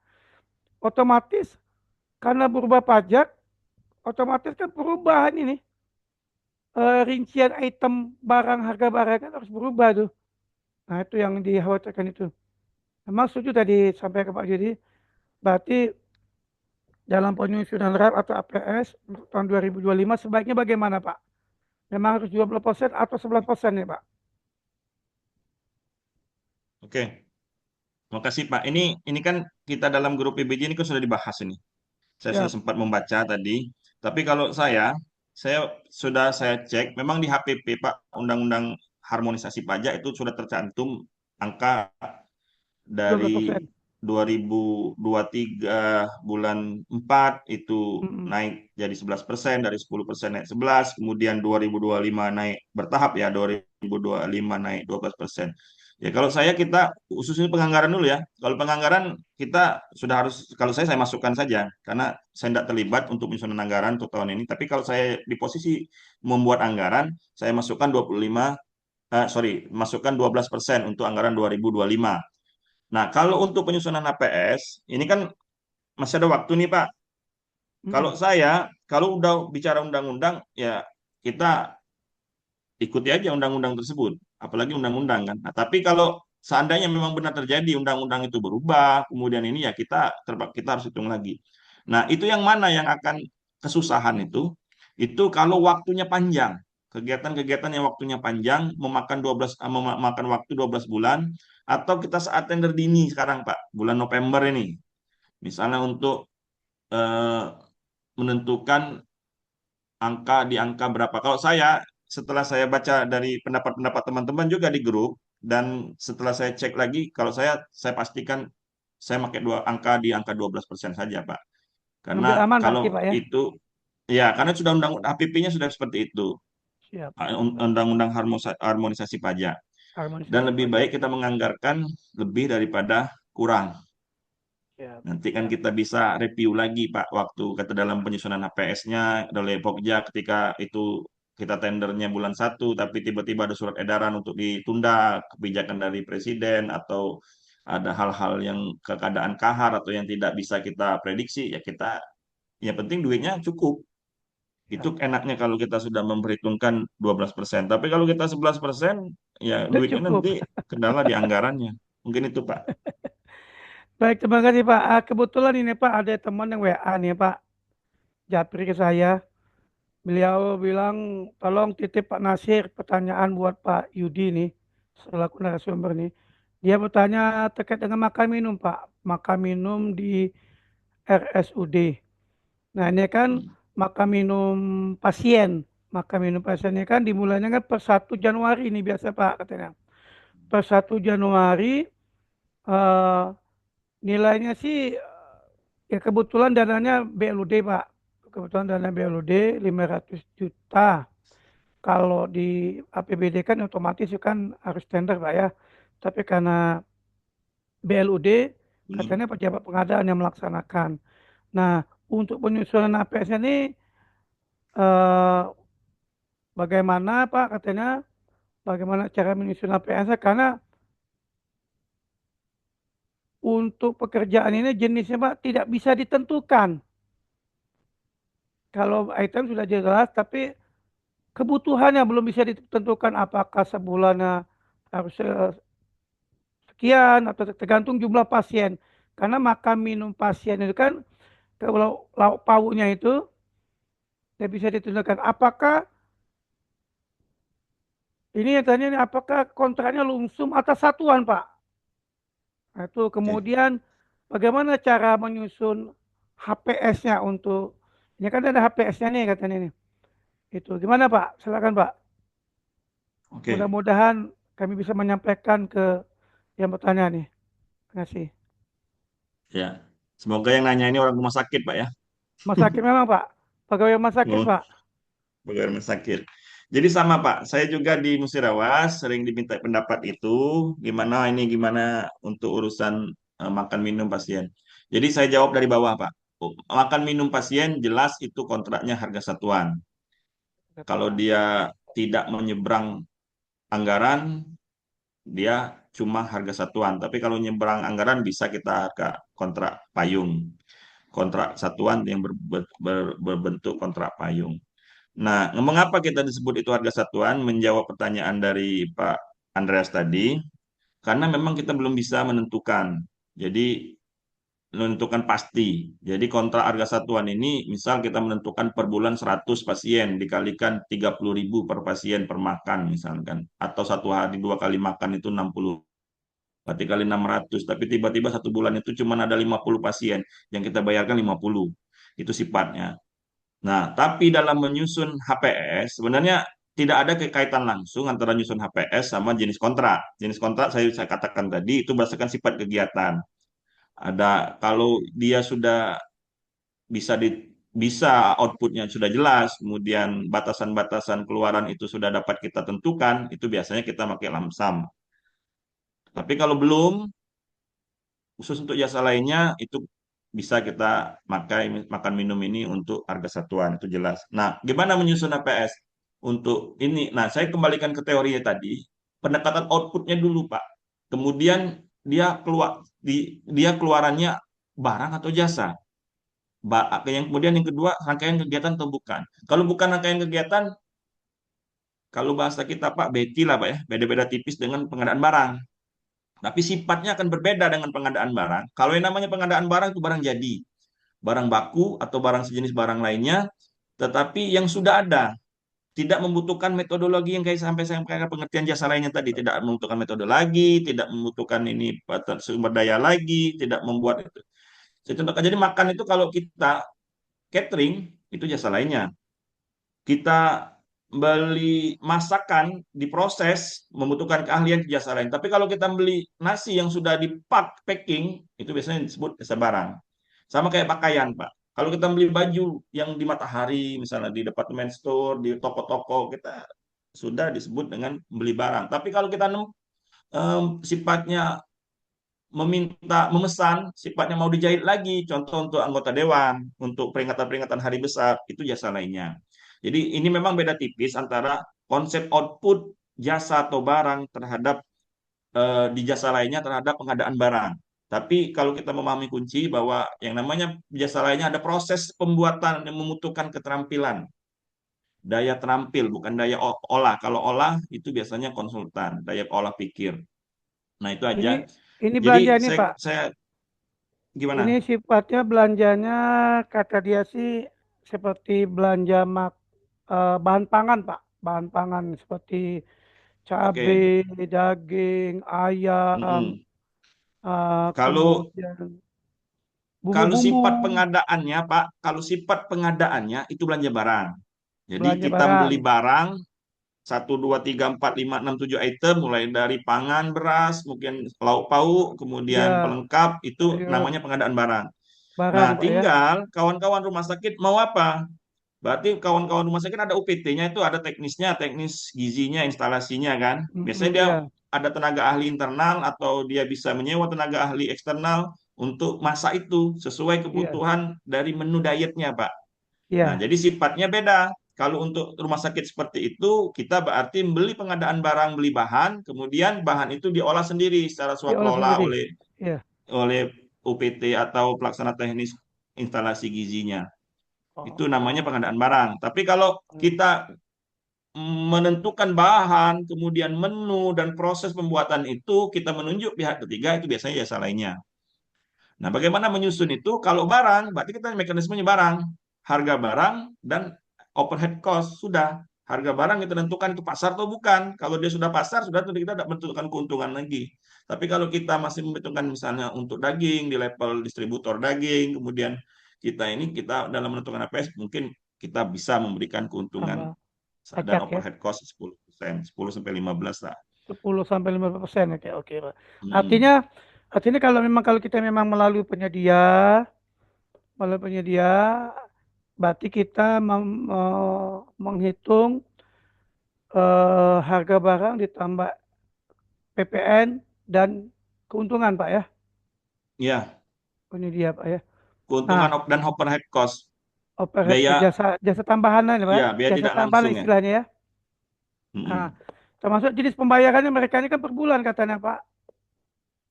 Bayar Boleh, per bulan. boleh per bulan. Jadi penyedia itu mengklaim berapa. Ini sifatnya yang pengadaan barang, Pak ya. Boleh. Iya, Jadi berapa dari menu bahan yang harus dibeli, berapa yang terpenuhi dari misalnya daging 100 kilo, beras 100 kilo, ternyata cuma 90 kilo beras, 90 daging. Itu yang ditagihkan, Pak. Itu namanya sifat harga satuan. Dan sifat harga satuan ini, kontrak harga satuan ini pasti barangnya tidak akan sama dengan yang kita ini kan, apa kita perkirakan. Bisa sama iya. tapi Bisa hebat lebih, itu kalau bisa bisa kurang, Pak sama. ya. Ya, bisa kurang. Yang bahaya itu Pak, kalau lebih Pak, tidak terbayar, paksa kita review lagi kan. Iya. Tapi kalau di rumah sakit Pak, memang dananya biasanya sudah tersedia Pak. Artinya Lagi memang BLUD itu. apalagi BLUD. Cuma permasalahannya adalah ketika mereka membutuhkan sekian, eh, misalnya dananya 500 juta itu dibayar perjanjiannya itu kurang lebih 1 tahun. Ternyata tidak sampai 1 tahun Pak. 6 tahun sudah, 6 tahun, 6 tahun. 6 bulan sudah habis. Belum nyampe 12 bulan.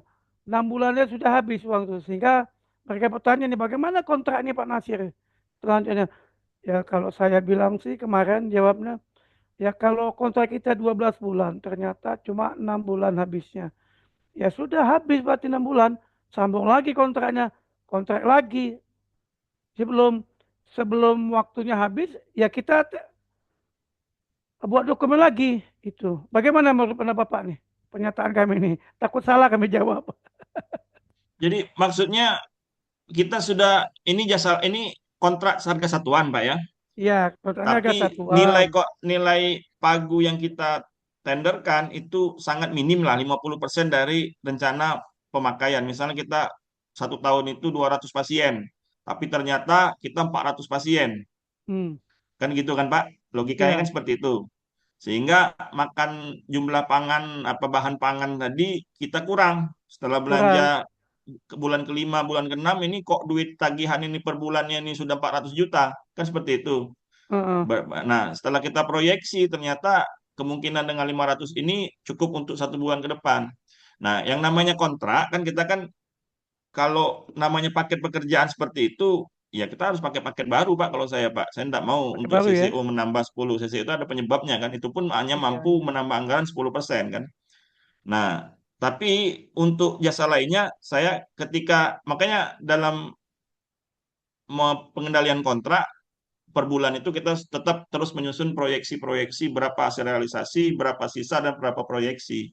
Jadi enggak usah ini Hmm. kita tenderkan cepat, apalagi kalau dana BLUD kita pakai belut kan, dana belut Iya, ini kan pakai tidak PP pakai tender Pak. yang sih. Ya kalau Mm-mm. dana BLOD tidak pakai tender Pak. Memang. Nah, kalau kita bicarakan materi yang Bapak sampaikan tadi Pak, memang kalau sampai sampai 1 miliar, sampai ratusan juta, tuh 500 juta, tuh, itu berarti tekniknya prosesnya tender Pak ya? Atau gimana Yang Pak? yang mana itu? Yang Yang Bapak sampaikan dana ini BLUD materi, tadi, Pak? bukan, kita bicara ke materi Bapak nih. Materi Bapak Oh, yang wawasan kebangsaan tadi, itu kan kalau mm. rinciannya kan sampai dengan 500 juta kalau tidak salah. Nah, kegiatannya tuh, wawasan kebangsaan. Nah, ini tadi. Di angka 1 miliar, Pak. Nah, di angka 1 miliar. Artinya itu harus tender, Pak ya. Tender, ya. Tender. Kalau kami kemarin tender untuk tahun 2021 itu, karena gini, kami 2021 nggak ada pelaksanaan, 2022, jadi dua angkatan ini, makanya 1 miliar, Pak. Jadi Itu EO berarti, untuk Pak. Atau mengevaluasi, gimana? melalui EO atau apa nih EO, Pak, ini melalui pelaksananya? EO ini. EO Iya, ya. melalui EO. Oh.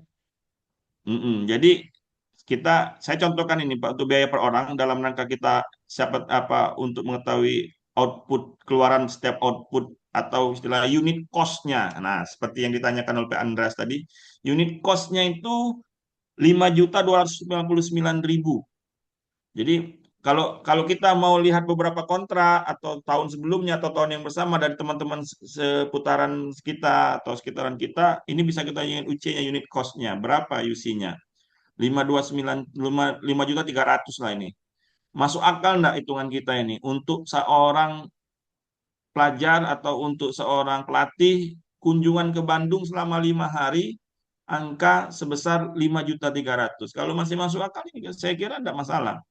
Tapi ketika pakai bus lagi, kita memperkirakan bus kita pulang pergi 1.200.000, nginap di hotel 1 malam karena kita twin share, misalnya tanggap 300 kalikan 5.500.000, kemudian fasilitas 8 lokasi, asuransi, baju kaos, honor. Saya kira masih masuk akal 5,2 ini. Dan 5,2 ini sudah memperhitungkan manajemen jasa. jasa manajemennya 10%. Berarti kan kalau dikurangi 500.000 kan per orang itu 4.800.000. Saya kira ini contoh Pak ya. Saya contohkan dalam rangka kita mengetahui basis outputnya atau unit cost terhadap output itu berapa. Itu dalam rangka kita mengendalikan hitungan kita ini masuk akal enggak gitu kan.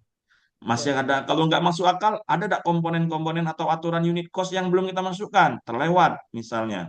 Atau kalau kelebihan atau salah kita dalam informasi, angkanya, misalnya makannya itu ternyata di Bandung makannya kemahalan segitu, bisa kita kurangi. Kemudian asuransinya, benar-benar asuransi premi asuransi itu cukup enggak 60.000 atau kita pakai yang terlalu tinggi lah itu untuk platinum misal 120.000. Kalau udah 100 orang, 200 orang kan udah lumayan. Coba kita pakai yang standar aja. Nah, mungkin hitungan-hitungan ini. Nah, jadi pertanyaannya kalau ini 1 miliar ini memang kita tenderkan dan ini juga terus terang saya Pak ketika saya diminta untuk bantu teman-teman. Memang waktu itu ya saya ikut pelatihan Pak Muji juga. Jadi hasil pelatihan Pak Muji ini Pak kita praktekkan itu.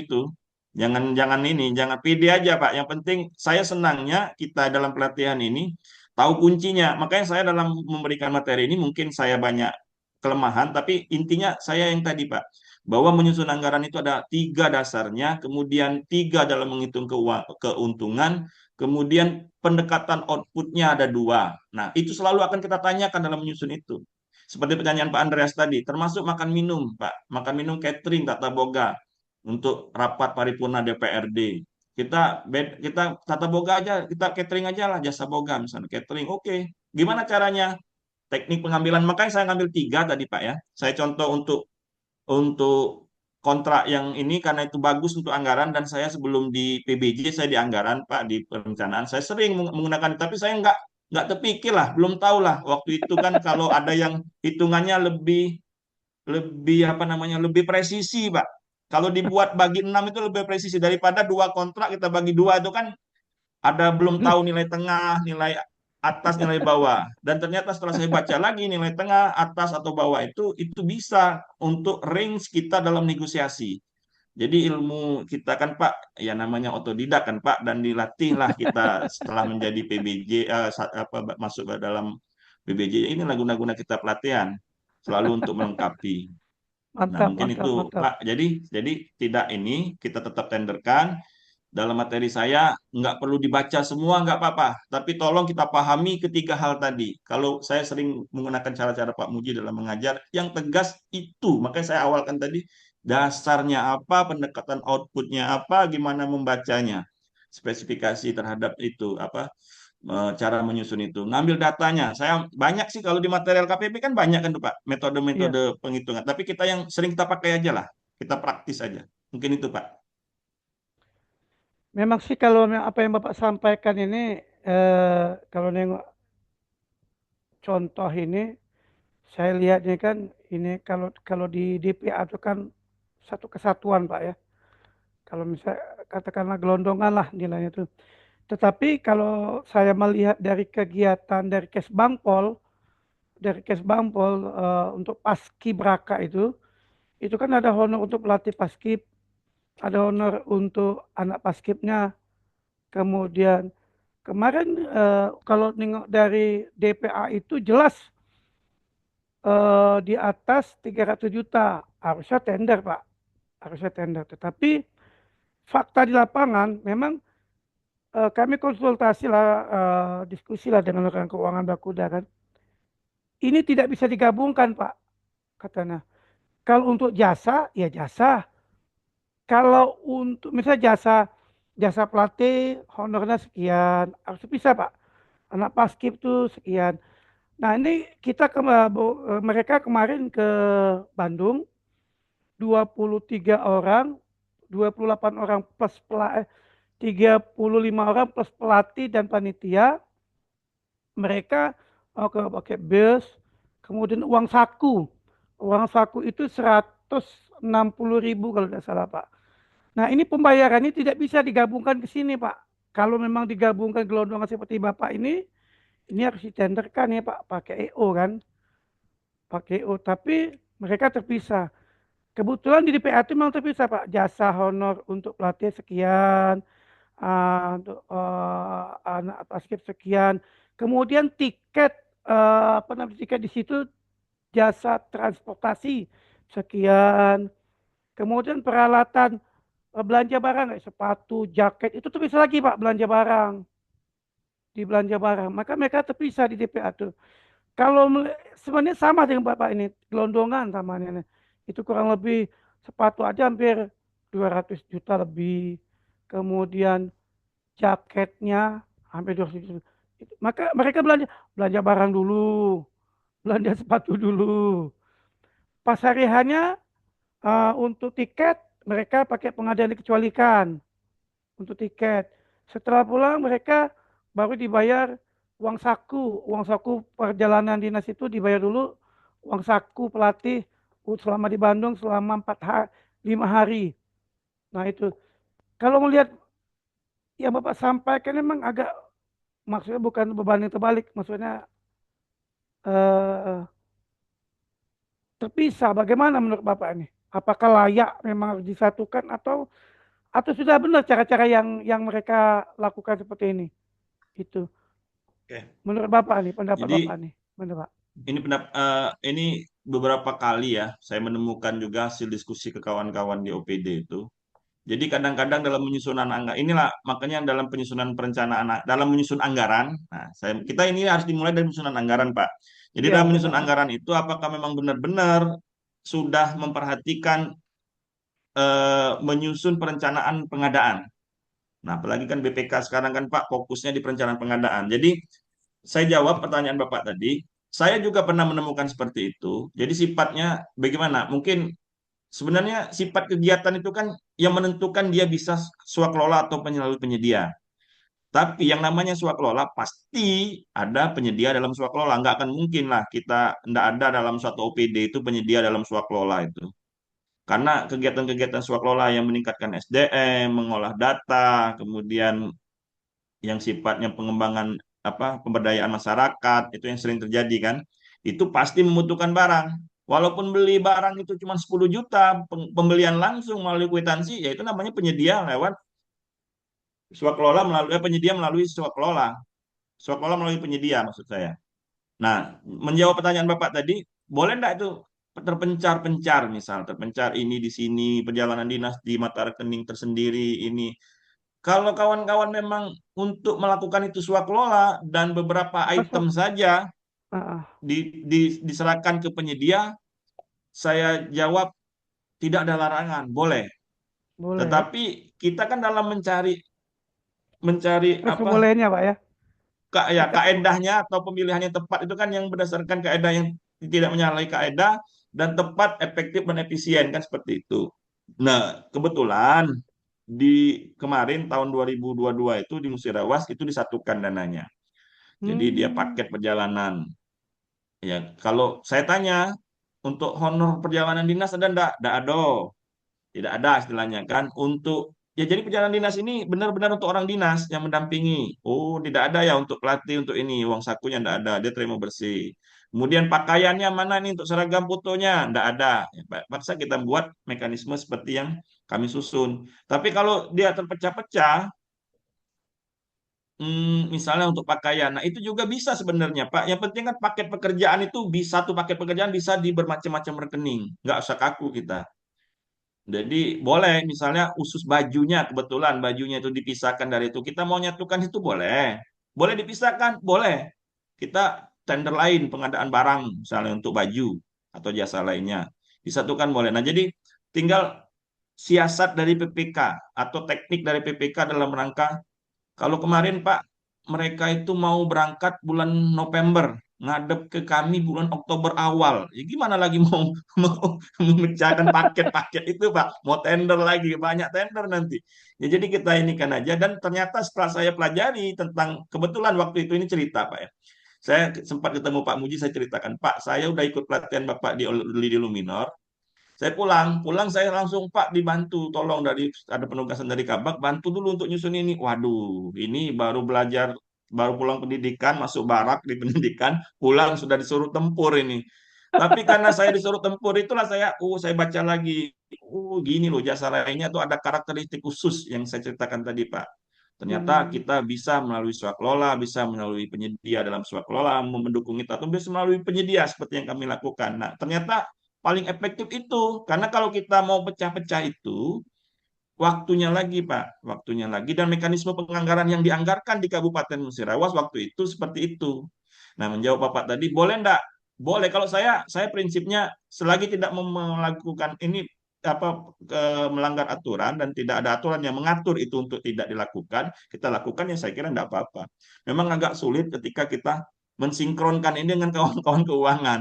Loh ini Pak, pengadaan baju kan rekening dewek, kok kontraknya atau rekening sendiri, kok kontraknya satu Pak dengan ini. Nah, iya, minta pisah biasanya kita Pak. jelaskan. Yang penting kan ada kontrak, tidak ada aturannya kan seperti itu kan. Tapi Siap. penjelasan kita kadang-kadang ini. Nah, makanya ini harus disinkronkan dengan kawan-kawan di bagian atau di badan pengelola keuangan daerah. Mungkin itu Pak. Jadi boleh kalau Artinya saya bisa Pak ya? tergantung siasat. Ya, tergantung siasatnya. Karena Siap, ada yang untuk beberapa itu saya terpecah-pecah ada. Tapi siap, siap. kebetulan yang ini saya contohkan yang nyatu, yang kebetulan belanja jasa untuk pengadaan wawasan bangsaan sebesar 1 sekian miliar. Siap, siap. Mungkin itu. Terima kasih Pak. Artinya memang dari penjelasan Bapak tadi saya menangkap bahwasannya tidak harus disatukan, tetapi juga bisa dipisah-pisah sesuai dengan kondisi di kondisi atau waktu yang harus termasuk juga bisa dipertanggungjawabkan Pak ya. Dasar hukumnya Jelas. ada, tidak melanggar peraturan ya Pak ya. Kata Pak Ya, Muji itu bukan sebolehnya, tapi sebolehnya berdasarkan peraturan itu Pak. Itu maksud kata Pak Muji itu kan. Nah, iya ini Pak. ada sedikit Pak yang ditanya Pak dari penjelasan Bapak tadi, dari materi Bapak sampaikan tadi, eh, Pak Derajat Wardana nanya nih Pak, Mm-mm. tender atau PL katalog dilaksanakan oleh PPK itu. Kemudian format HPS Excel-nya Pak, bolehlah di-share Pak untuk dibagi-bagi dengan peserta pada hari ini sebelum Oke, kita tutup dengan closing statement dari Bapak. saya di grup nanti Pak ya, saya bagikan di MSTC 4 kalau nggak salah nama grupnya. Nanti saya bagikan Pak. Siap. Oke. Mm-mm. Pak Nah, saya Derajat, tambahkan Pak ya, ini siap. menjawab Pak Derajat Wardana tadi. Jadi memang kita dalam menyusun HPS yang jelas kalau kita nyusun kalau kita memilih dalam perencanaan pengadaan itu untuk tender atau pengadaan langsung elektronik atau maksud PL di sini pengadaan langsung saya kira kan Ya, ya pengadaan jelas langsung secara kita elektronik. jelas kita menyusun HPS dan ini kita gunakan menyusun HPS dan makanya saya bilang ke Pak Nasir tadi, ini momennya tepat. Ketika Pak Muji menghubungi saya, wah ini pas ini momennya. Momennya apa? Yang pertama kita kayaknya butuh waktu dalam penyesuaian untuk penyedia atau kita dalam melakukan e-katalog dalam bulan-bulan akhir tahun ini atau tender dini lah. Iya, Jadi kecenderungan untuk pengadaan jasa kebersihan atau jasa keamanan atau jasa makan minum ini kecenderungan ke depan dalam waktu setengah bulan atau 1 bulan ke depan tender ini setelah pengesahan. Paling lambat pengesahan APBD 30 November, saya kira orang pasti kecenderungan milih harus dipaksa milih tender atau pengadaan langsung. Seperti Bapak katakan tadi, Pak macet semua, terpaksa kita manual. Apa boleh buat daripada tidak terlaksana, Pak, dan tidak ada larangannya. Nah, nanti tapi memang diatur. kita membutuhkan dokumen-dokumen atau informasi-informasi tersebut, Pak. Jadi jangan kita melakukan hal yang ini tapi tidak didokumentasi dengan baik. Nah, itu menjawab dari Pak Derajat Wardana tadi. Nah, kalaupun dia pakai e-processing melalui katalog, kita buat perakiraan dana, perkiraan biaya. Sehingga e-katalog yang kita pilih ada range-nya. Ini masuk range kita enggak? Ini saya jujur Pak, saya baru dapat rumus ini setelah saya baca-baca berapa kali literatur-literatur dari kawan-kawan yang lebih senior. Ternyata memang butuh Pak untuk mengetahui range tertinggi dan range terendah itu sehingga ini yang dapat kita pilih melalui kalaupun kita negosiasi itu sebagai referensi harga terbaik. Dan ke depan pesan dari Pak Muji juga jangan kalau nggak mau dicurigai ya lebih baik kita mini kompetisikan Pak. Kita undang sebanyak-banyaknya kita undang sebanyak-banyaknya penyedia. Misal eh, saya contohkan jasa keamanan, diundang, kita temuin mereka untuk mengisi di katalog kita. Tapi itu butuh waktu. Untuk versi 6 katalog kan secara nasional sekarang tidak lagi seperti sekarang, seperti versi 5, dan itu butuh waktu. Nah, daripada tidak terlaksana atau kita mekanisme pemilihan penyedianya tidak yang terbaik, ya kita harus siap tidak melalui e-katalog. Mungkin seperti itu, Pak. Oke. Siap, baik Bapak Yudi. Terima kasih atas penjelasannya. Mengingat waktu sudah 3:30, kita sambil menunggu arahan dari Pak Muji ini, bagaimana selanjutnya belum ada WA dari beliau. Apakah kita langsung closing statement atau kita menunggu beliau untuk closing statement dari beliau juga mungkin. Jadi memang benar Pak, kalau agak susah sih Pak ya, kalau kita bicara sistem ini, apalagi sekarang ini eh, peralihan dari versi 5 ke versi 6. Kami juga terserang Pak di daerah Pangkal Pinang terkejut sebenarnya Pak, sangat terkejut sekali. Karena berdasarkan surat edaran LKPP itu kan yang jadi percontohan adalah kalau tidak salah 11 provinsi Pak. Dan Bangka Belitung belum atau tidak termasuk dalam percontohan ini. Tiba-tiba surat LKPP nomor berapa, nomor tanggal 30 Oktober itu akan menonaktifkan LPSE versi 5 dan akan dialihkan ke versi 6. Nah, itu terkejut Pak kami Pak. Begitu kami buka LPSE, Gangguan. LPSE versi 5 akan segera ditutup. Waduh, Tanggal 1 paket-paket November yang dan Desember. iya, paket-paket yang sudah teman-teman tuh sudah ada yang belanja, sudah negosiasi, tidak bisa dibuka lagi Pak. Aduh, ya sudahlah. Sama, Berarti Pak. mau tidak mau kami sepakat fungsional PBJ ya sudah kita sepakat kita manualkan atau kita pakai pencatatan dan tender selagi tidak melanggar aturan. Yang paling penting adalah dokumennya. Dokumen itu yang sangat penting, yang bisa sebagai bahan pertanggungjawaban kita bisa inspektorat atau BPK. Apa sih dasarnya kok bisa sudah diatur di petusi, sudah diatur di LPC, tapi masih manual. Tuh. Mungkin itu Pak, Ya. tidak ada pertanyaan dari peserta lain. Sepertinya tidak mau mengajukan lagi. Arahan dari Pak Ki- Muji, Kita closing statement aja dulu, informasi. Pak ya, sambil Kita menunggu ya. langsung aja Pak ke pacar selanjutnya, yaitu closing statement dari Bapak narasumber. Pak Yudi, kami Oke. silakan. Jadi saya sekali lagi mungkin ini yang ketiga. Dalam materi saya minta bapak-bapak atau ibu-ibu atau para peserta mempelototi halaman 14 dan 15. 14 dan 15. Ngapa saya bilang itu? Karena pengalaman saya, jujur saja, pengalaman saya membantu teman-teman menyusun HPS jasa lainnya, dan apa yang saya baca dari berbagai literatur dari LKPP atau senior-senior kita atau yang telah banyak catatan-catatan dalam kita mendengar hasil materi-materi HPS jasa lainnya, baik dari MSTC atau dari kelembagaan LPS LSP yang lain. Ini saya mencoba merangkum ini, dan ternyata apa yang saya tuliskan ini ternyata saya bisa menjawab ketika menggunakan ini tools ini sebagai jawaban ketika kita membuat itu ada kesalahan-kesalahan atau eh, apa istilahnya kendala-kendala yang kita hadapi. Yang pertama tadi adalah komponen-komponen yang harus lengkap sesuai pertanyaan tadi, apakah lima-limanya atau lebih atau 1, 2, 3 dari atau dari 5 itu harus kita benar-benar mencari sumber-sumber data yang akurat, baik itu dalam bentuk aturan atau bentuk peraturan yang tidak berkaitan langsung atau itu yang harus kita ketahui. Kemudian yang kedua mencantumkan keuntungan ini baru sebenarnya saya baca dari grup kita dari Pak Muji dari beberapa senior-senior kita itu tentang pencantuman keuntungan ini. Ternyata pertanyaan ini dalam ini kok berguna ya. Jangan double keuntungan, hati-hati lu pajaknya lu. Jangan tidak ada keuntungan salah kita. Bisa dibuat item tersendiri untuk keuntungan, bisa. Nah, jadi ini jadi suatu pertanyaan terus ketika kita membuat ini. Nah, kemudian yang ketiga, dasar kita dalam ini khusus untuk APS jasa lainnya, beda lagi kalau pendekatan untuk jenis-jenis pekerjaan lain.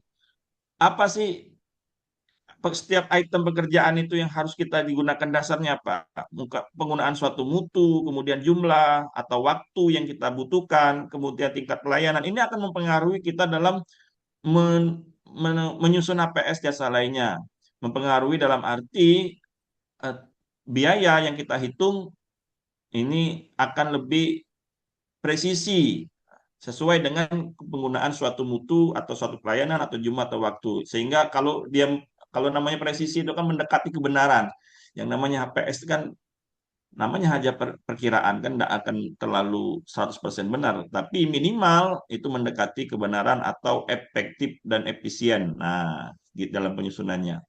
Kemudian pendekatan yang keempat, output jasa lainnya akan beda ketika kita mengatakan itu jasa atau barang dengan rangkaian kegiatan. Apa yang membedakan kita dalam menyusun pendekatan output menggunakan jasa barang menggunakan spesifikasi. Contoh yang dicontohkan oleh Pak Nasir tadi pertanyaan dari rumah sakit. Kalau kita catering, ya spesifikasi aja kita. Lauknya apa, nasinya apa, makanan pelengkap penutupnya apa, kemudian kalau kudapannya kudapan apa. Nah, ini kan jenis jasa lainnya catering tata boga. Setiap tingkatan mutu, tingkatan pelayanan itu akan membedakan. Kalau jumlah semakin besar, semakin banyak untung, mungkin harganya bisa lebih murah, 1.000 atau 500 rupiah per porsi catering. Kemudian tingkat pelayanannya, penyajiannya, apa VIP, apa biasa, itu akan mempengaruhi harga. Kemudian mutu makanan tersebut, kualitas, kesehatan, penggunaan bahan baku, ini perlu kita perhatikan. Nah ini. Kemudian kalau untuk rangkaian kegiatan, tidak hanya spek, tapi kita harus dari tiap tahapan kegiatan tersebut. Mulai dari penyusunan, kemudian sampai akhir selesai acara. Seperti ada acara, misal ini lagi musim nanti ada pesta rakyat misal, event organizer. Mungkin dari sewa artis, kemudian dari sound, dari panggung, persiapan-persiapan dari awal, waktu proses acara, genset, itu sudah harus kita benar gambarkan benar terhadap penyusunan-penyusunan itu. Termasuk ya spesifikasi artisnya itu apa, artis ibu kota atau ini. Nah, artis levelnya lah. Dan di level-level itu untuk pendekatan keahliannya kita harus tahu benar artis ini di hataran harga, kemudian tingkat popularitas, tingkat senioritas akan mempengaruhi. Dan dari mana kita dapat data itu? Mungkin dari asosiasi-asosiasi atau persatuan-persatuan atau kontrak-kontrak sebelumnya. Misalnya berapa sih misalnya kabupaten lain atau kota lain sudah menyewa misal Bang Haji Roma Irama, oh itu 200 juta. Oh di sini kemarin sempat 150 juta. Ini kita ambil nilai tengahnya lah 175 juta. Mungkin itu. Jadi itu dari saya, dari sekian banyak ini sekali lagi yang sebenarnya materi yang saya dapatkan ini dari pengalaman saya, dari ikut saya ikut diklat atau ikut BIMTEK, kemudian dari pengalaman, kemudian dari kita membaca di halaman 14 dan 15 inilah teman-teman mohon ini untuk benar-benar jadikan landasan dalam teknik penyusunan HPS. Nah, untuk materi Excelnya nanti saya kirim di grup, saya ini dulu, saya review lagi apa filenya, saya coba cek lagi file yang benar-benar masuk, yang benar-benar maksudnya yang sesuai dengan hitungan yang di dalam penyusunan HPS ini. Mungkin itu closing statement saya, Pak Moderator, Pak Nasir. Terima kasih. Saya mohon maaf ya kalau ini saya mencoba membagi pengalaman aja. Saya jujur, saya berlatih, kita BIMTEK, tiba-tiba kita ini Pak, sudah ikut BIMTEK ini sudah dianggap tahu semua oleh orang. Dan ketika kita dianggap tahu dan harus minta sempurna, di saat itu juga kita harus meningkatkan kemampuan kita, Pak. Terpaksa. Kalau makan itu ya makan seadanya, tapi larinya harus tetap lari cepat gitu kan. Jadi itulah kemenangan kita di fungsional BBJ ini, harus memang benar-benar dibuat pinter. Walaupun kadang-kadang minterin juga, Pak ya. Mungkin itu, sekali lagi saya mohon maaf apabila dalam penyampaian saya kurang, ataupun materi saya juga kurang berkenan, atau ada yang tidak saling berpertentangan, kita kembalikan aja ke aturan. Tapi yang saya ambil juga itu semua dari aturan, dari literatur-literatur senior, dari literatur bahan bahan materi dari LKPP, mungkin itu. Jadi saya kira tidak ada materi kita yang terlalu menyimpang lah kira-kira. Mungkin itu Pak. Sekali lagi saya mohon maaf, kepada Allah saya mohon ampun. Baik, terima kasih Pak Yudi yang sudah menyampaikan closing statement-nya. Jadi Bapak Ibu peserta Zoom hari ini, alhamdulillah kita sudah melaksanakan serangkaian kegiatan untuk Zoom meeting pada hari ini. Materi yang sangat menarik ini terkait dengan penyusunan HPS, jasa lainnya untuk sebagai bekal atau dasar kita menuju tahun 2025. Dan sebagai kesimpulan dari materi yang disampaikan Bapak materi narasumber tadi, yang pertama adalah satu, jangan sampai double keuntungan. Yang kedua, ya jangan sampai tidak ada keuntungan. Yang kemudian yang ketiga, bisa dibuatkan item tersendiri. Artinya segala sesuatu yang kita perbuat, ikuti aturan yang sudah ada, jangan kata bahasa orang itu jangan nyeleneh, jangan membuat-buat aturan, boleh jangan bukan sebolehnya, tapi sebolehnya peraturan. Itu kata Pak Muji. Kemudian kami selaku moderator, kami mohon maaf apabila dalam memandu acara ini banyak kekurangan-kekurangan, ada hal-hal yang kami sampaikan kurang berkenan di hati Bapak Ibu dalam penyampaian kami. Kami mohon maaf yang sebesar-besarnya dan kepada Allah kami mohon ampun karena manusia itu tidak ada yang sempurna, yang sempurna cuma rokok sempurna. Sekali lagi kami mohon maaf jika Tuhan ke Jawa Barat, jangan lupa membawa bekal ketupat. Tetap semangat walaupun pekerjaan berat. Semoga keberkahan yang didapat. Jalan-jalan ke kota Kediri, tidak lupa membeli sepatu. Mohon maaf dan izin undur diri. Wassalamualaikum warahmatullahi wabarakatuh. Sekian Pak, sambil menunggu arahan dari Pak Muji.